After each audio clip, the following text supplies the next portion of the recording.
Enemy variety is something that people were particularly scared about in Tears of the Kingdom. Breath of the Wild had very little in the way of variety when you'd explore the key locations in the map. The main small dudes in the game were bokoblins, moblins, lizalfos, keith, stall creatures, choo-choos, wizrobes, octoroks, peblets, and yeah, that's about it. Though I'm not including Lynels and Guardians. That might kinda sound like a lot when I list them all out like that, but when you're playing the game, yeah, no.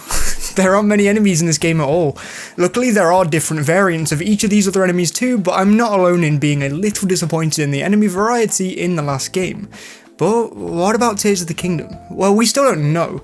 As usual, I won't be going into the art book since I haven't seen it, so I have no clue if some old enemies are in the art book or not. I mean, they could be, but we should probably stop talking about the art book before some people who can't respect decisions raid the comments. So far, we've seen that enemy variety seems slightly better, which is a good early sign to be honest. We didn't see many enemies until quite late into Breath of the Wild's marketing cycle apart from bokoblins and stuff, and that marketing cycle was far shorter than this game's actually. We're now almost 2 months away from the release of Tears of the Kingdom, and we've definitely not been shown every single enemy under the sun, at least I hope not anyway.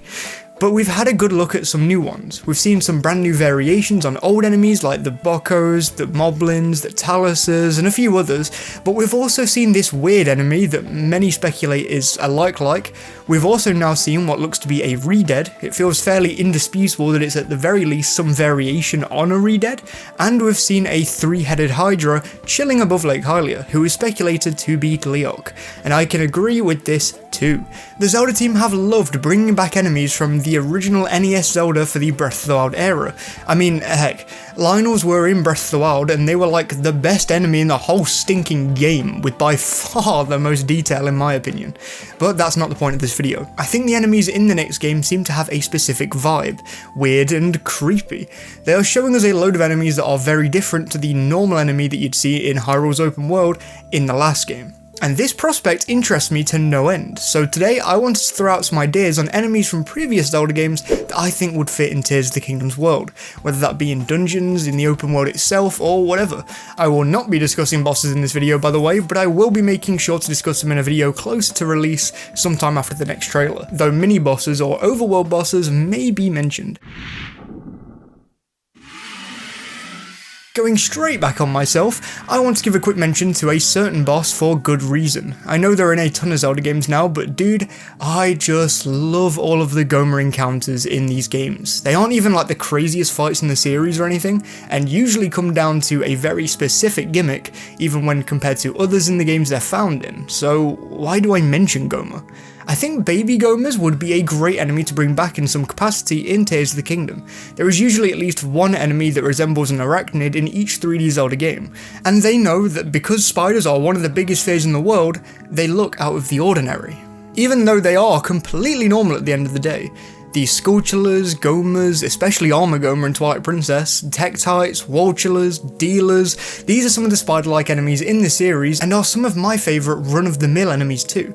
Not because of attack patterns or anything like that, but simply down to their design. Despite hating spiders in real life, I love that we can face our fears in the world of a game. I have loved every single fight against a spider in a Zelda game, even in Skyward Sword or Twilight Princess where they looked even more realistic. Guardians were the Breath of the Wild equivalent of a spider enemy, but it seems like we might be going back to having barely any, if any, Guardians out in the open world. So there's a giant spider-filled hole in Tears of the Kingdom, and I would love for it to be filled. I would love to be exploring the Lost Woods and see a baby Gomer crawling on the floor for the first time, especially since we haven't seen a real spider in this game's graphical engine. So I'd love to see the Zelda team's take to a real spider in this art style, even more so now that we've seen a redead and they look way different to usual. So far, I have loved this game's take on previous enemies. I sometimes forget that bokoblins were even in Skyward Sword. They just look so much cleaner in Breath of the Wild and more evil despite still being more charming. Saying all of this, as I was scripting this video, some of the Nintendo accounts seem to be hinting that Guardians might be making a comeback in some way. We're not sure yet though.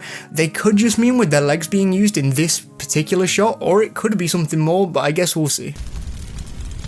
As I discussed earlier on, we've likely seen an overworld mini-boss, like we saw with the Taluses and a few others in Breath of the Wild. That boss likely being Gleeok, though I don't think it was ever in doubt that Tears of the Kingdom would bring back overworld bosses, especially since they were the best bosses in the entire game. But you probably know I love a bit of speculation that's barely even based in fact. At the minute we have no clue about dungeons in the next game and we don't know whether or not they will be more traditional, but heck if I'm not gonna add a mini boss or two in this list. Darknuts are probably the single most sought after enemy for the next game. People want Darknuts and they want them bad, and I am absolutely one of those people. Dueling with Monkmaz Kosha in the Champion's Ballad DLC is my favourite battle in Breath of the Wild, and dueling a Darknut in Twilight Princess is my favourite battle in the series.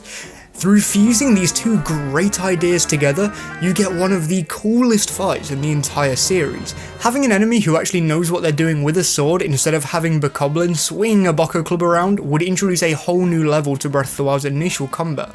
Parrying an enemy who knows how to throw down their sword and very purposely taking off their armor to make hitting them even easier would make a combat setting with a Darknut an insane amount of fun with this engine. Even more so if the enemy starts swinging their sword more often than the more that their armor falls in a desperate attempt to kill you before you win the battle. I could see Darknut fights being on the same level as fighting Lynels, if not better, down to the more human nature of the entire fight. To be honest, I can't really see these outside in the open world, but maybe they could be in like Hyrule Castle and in other dungeons throughout the game.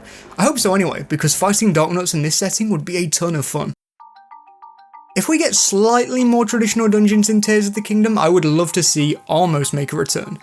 Armos or Armos, I don't know, are basically statues, just ordinary, normal statues. Oh god.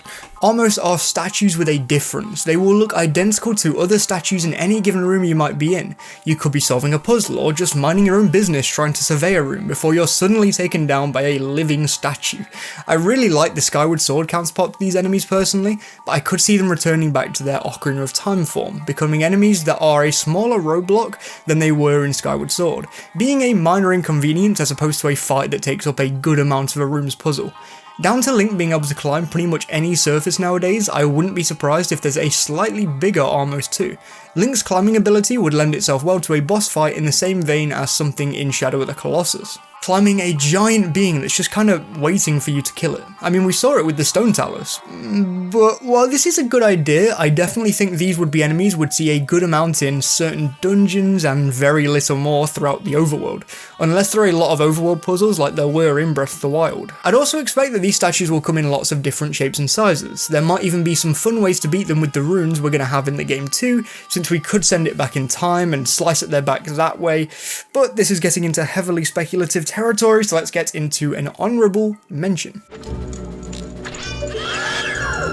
Before my final pick, I thought I'd add one more quick one since we've seen its counterpart now. I think it would be really scary to be going through a dungeon and find an enemy akin to a mummy. I'd love to see Gibdos make a return. If there's a desert themed dungeon in the game at some point, oh lord please give me Arbiter's Grounds, instead of just getting a load of the redeads we're likely to be seeing in some places throughout the overworld in the next game, inside of dungeons as well, it would be really nice to get their own kind of variant around other places, and Gibdos feel like a top contender in my opinion, though there's a whole discussion for the similarities between Gibdos and redeads, so let's move on to my final enemy that I personally think would fit in Tears of the Kingdom. Though don't forget, there definitely are more that I'd love to see, such as War Masters and Dead Hand, and even more that I don't have the time to note, or have noted in the past.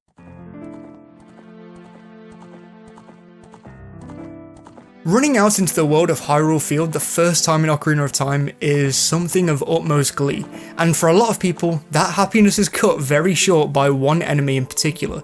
PHats are enemies that I forget about quite often, and I forget they were even in the first ever NES Zelda, and they were kind of staples for a while.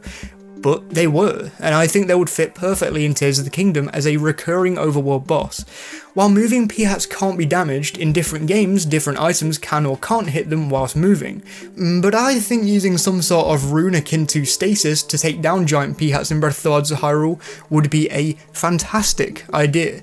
I wouldn't want them to feel like throwaway enemies personally, but I think they could go either way if they are in the game. Walking around the overworld and finding a flower you've never seen before, and seeing that flower form into a giant flying enemy that can't even be harmed while it's flying, would be a surprisingly terrifying satisfying experience, just like that experience in Ocarina of Time. I could also see PHats taking the form of different flowers if they are mini-bosses, similarly to the Stone Talus.